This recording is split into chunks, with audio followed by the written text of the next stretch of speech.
Hello friends, and welcome back to another video. Today I'll be doing my 2022 bullet journal flip through, so let's jump right into it.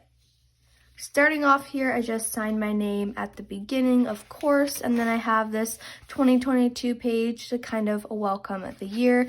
Then I have my goals and my cheat sheet page right here, which I totally forgot to use, and I didn't end up using as many of my yearly pages this year, and that's why in my 2023 bullet journal, I didn't do as many, and I plan to just add more to each monthly setup. So I'll link my 2023 bullet journal setup down in the description box if you want to check it out. Here I have my feature log, which I did use a lot, and I love the layout and everything. And here I have my year in Polaroids. I forgot to print them off, but I'm actually kind of glad because I can go through and pick out my favorite one from each month now and paste it in here. So I plan on doing that in a little bit. Here I have my bucket list and wish list, which is one of my favorite pages, and I have my projects, which I just kind of forgot to write on here because I did do a lot of fun projects and art things and whatever, but I just forgot. This was helpful when I remembered to look back and look at this when I had an extra 15 minutes, but I do really like the idea. I just think I should maybe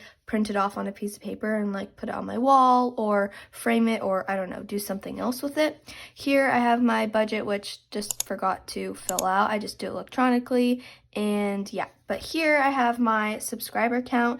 I initially was gonna use it as like a password thing. That's what the little boxes are for.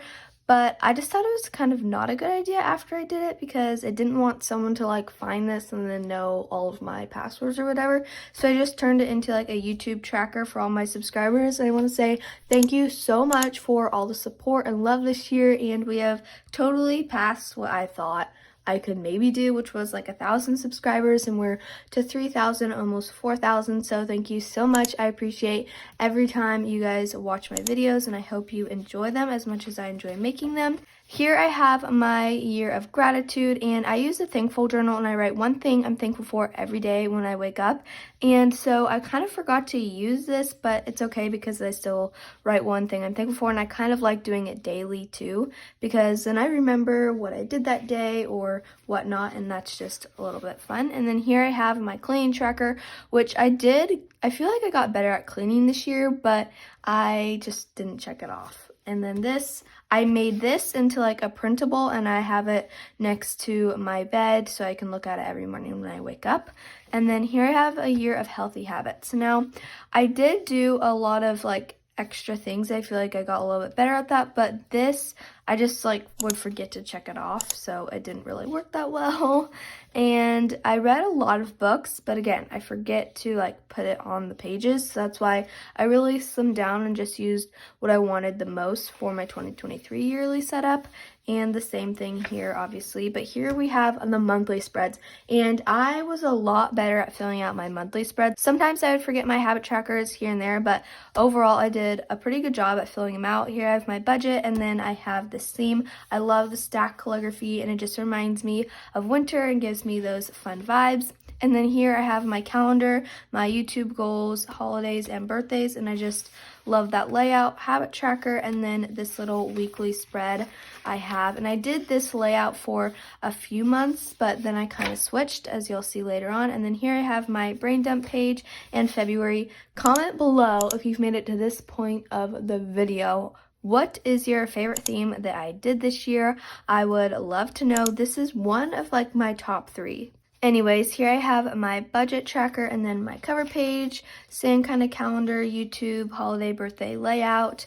Then I have habits and brain dump, and then just my little weekly pages. Here I have March, which was the first month that I tried watercoloring in my journal, and it actually worked really well. I use an Archer and Olive journal, and I purposely got it so I could paint or do heavier duty markers in my journal, and it held up really well. So income, spent, different things down here, and then this. So I did a different kind of calendar here. I just wrote out each day and it was a line, but I'm not a fan of it. I like a usual calendar better. And then here I have my YouTube to-dos, and then habits and my weekly spreads here. And I loved adding this little bit of watercolor here at the bottom.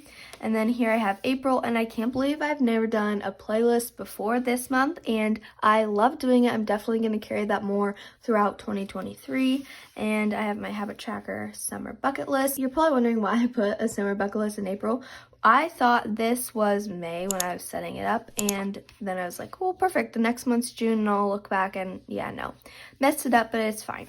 Here I have April and holidays, birthdays, and I love doing this on top of paper, and for this, actually used craft paper sticker paper, which was such a great hack, and it was really easy to just stick right on there. And then I have my weekly setups as usual. Here I have May, strawberry theme. This was actually requested over on my community tab, so make sure you subscribe so you can vote in those polls too. But you guys voted for a strawberry theme, and here it is. I think it turned out really cute and totally gets me in that summer mood and motivated to finish up school to start summer the next month. Here I have habit tracker, and then just my little weekly spreads here, brain dump and tasks. And this is definitely one of my favorite months this year, or my favorite month. It might be my favorite month. I just love the cherries and how bright and cheerful it is.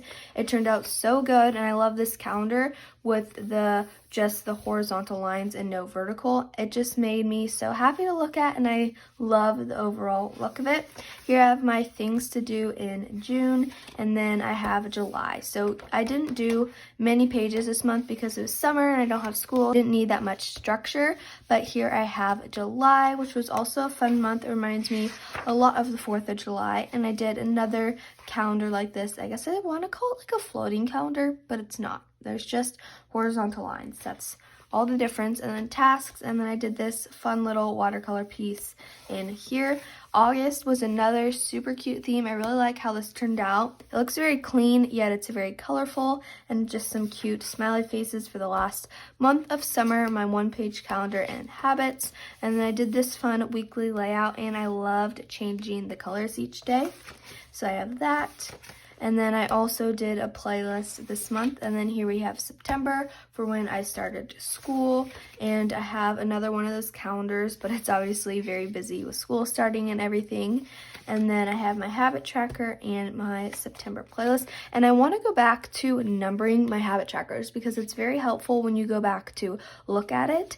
And here I have October. Oh my goodness. Okay, so I loved February, I loved June, I love October. I painted this with gouache, and it just turned out so good. It's very crisp and clean, and I just love how like minimal it feels. And then we have November. This is just some craft paper and washi tape, these cute little trees I drew. And this was overall a pretty simple theme. I really like this like big letter here with the rest all smaller. Here I have my calendar, and I love this section here with my 3 birthday, holidays, and goals. And then I have a habit tracker, and that's all for November. Not a lot, but then we have December. I love how clean this looks because I feel like the holidays are a very busy time of year, and I just love all the decorations and everything, but then I also love this minimal clean look. So I did this cute little Christmas trees with all lowercase lettering, and then what I did, I feel like to make it look so minimal, I made a letter every other box, if that makes sense. So if you can see that, it's not every box. I did it every other, and it just makes a very cool like spaced out lettering font.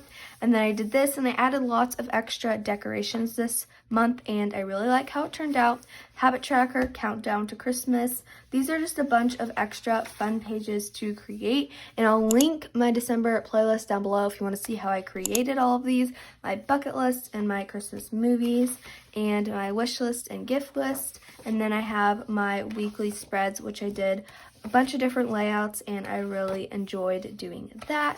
And then for my last 3 pages, I did memories that stand out, my goals for 2023, and my favorite parts of December. And that is all of the pages I did for 2022. I love how this journal turned out, and I love all the memories I have in it. Make sure to hit the subscribe button and the post notification bell so you don't miss all of my upcoming 2023 setups and extra fun bullet journal surprises. And I hope to see you in my next video. Thank you for watching, and I'll see you later. Bye!